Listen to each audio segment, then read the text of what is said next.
Do you ever think about how our own governments and the media have come to think of us more as consumers than citizens? And how sadly, for the most part, we have responded by embracing consumerism and all that comes along with it. It's to the point where the words citizen and consumer often get used interchangeably, and the word consumer is used a lot more often than the word citizen, which wasn't always the case. As governments around the world become increasingly authoritarian, prioritizing corporate profits over the good of the people, it's worth remembering that we the people, first and foremost, are precisely that, people and citizens, much more than we are consumers. Even though corporations and our own governments have intentionally worked to turn us into consumers to further enrich themselves, it's more imperative than ever that we break free from consumerism and realign ourselves with our role as citizens, neighbors, and community members. One common dictionary definition of the word consumer is a person who purchases goods and services for personal use. Given that definition, it's worth bearing in mind that a consumer is someone who in many respects has surrendered to others the power to provide what is essential for a full and satisfied life. It's not difficult to see how this works to the benefit of those greedy billionaires, corporations, and politicians in multiple ways, while leaving we the people much poorer, less resilient, and beholden to them. Unfortunately, but not surprisingly, this merging and morphing of the roles of citizen and consumer seems to underscore a shift away from viewing Americans as having responsibility in our political system and toward a more individualist view of what it means to be American. That's according to Josh Pasek, an assistant professor of communication studies at the University of Michigan.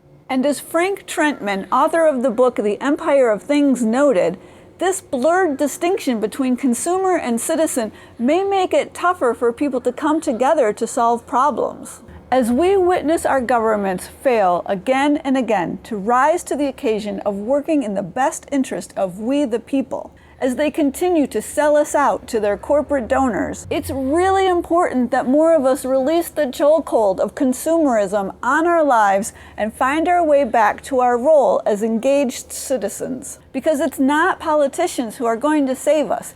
It's ordinary people like you and me. With that in mind, it seems like a mighty fine and appropriate time to explore 5 things you can do to embrace your role as an active and engaged citizen, neighbor, and community member that will simultaneously minimize your role as a consumer, all while saving you money, making you feel less lonely and despondent, greatly reducing your financial support for the very corporations that are working so hard to oppress you, and reclaiming some of your power. It starts by recognizing the value of social capital. Social capital and connections are the real wealth we're all starving for. You develop it by nurturing personal relationships and networks. That involves making the effort to socialize and participate in diverse interactions. And you guessed it, you're not going to grow nearly as much social capital as a consumer as you will as an engaged citizen. In fact, many of us have sacrificed a great deal of connection and social capital by getting so caught up in consumerism. Which brings me to my next point. Instead of letting corporate-owned AI, social media, and online shopping replace your relationships with real people, get out and get involved in your community. True citizenship means having a voice and getting out there and letting your ideas and opinions be known. Join local councils, attend town meetings, or advocate for policies that prioritize people and planet over profit. Even small-scale organizing, like forming a neighborhood resilience circle or supporting community-owned energy, chips away at corporate power and restores democracy from the ground up. Plus, the more connections you have to other people and organizations, the more access you'll have to things, information, opportunities, and resources.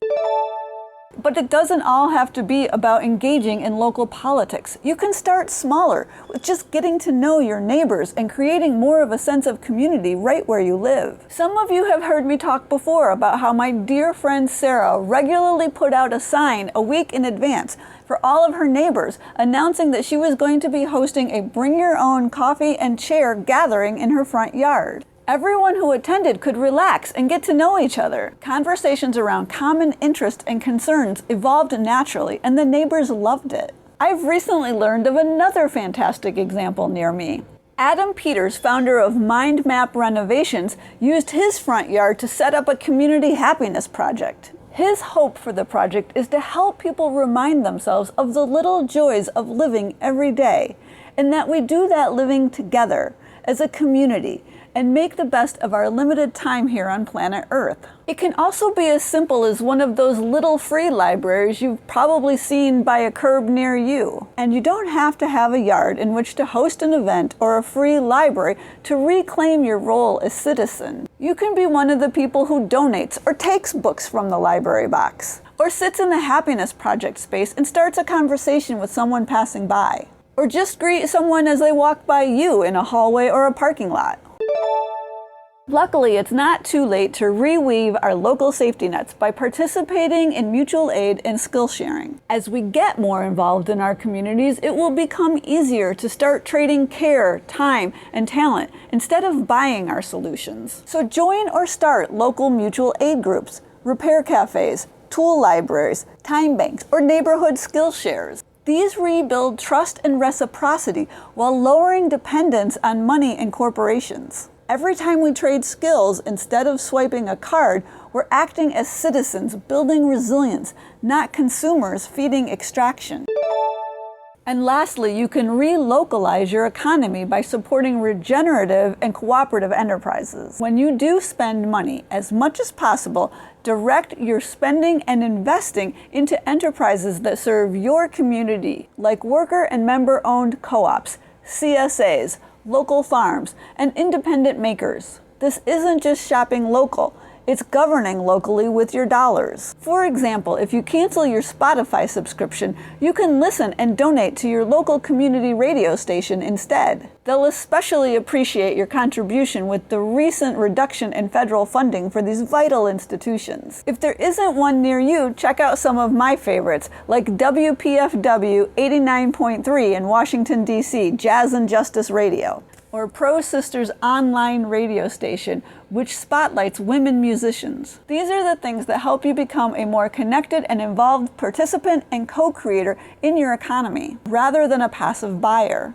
And a bonus is that profits circulate locally and strengthen the commons. So as we broach yet another Black Friday and Cyber Monday that aim to divert even more money from we the people into the coffers of those greedy and problematic corporations, think about whether you want to be more of a consumer or a citizen. And watch this video next if you want more ideas for how to connect with others and grow your social capital.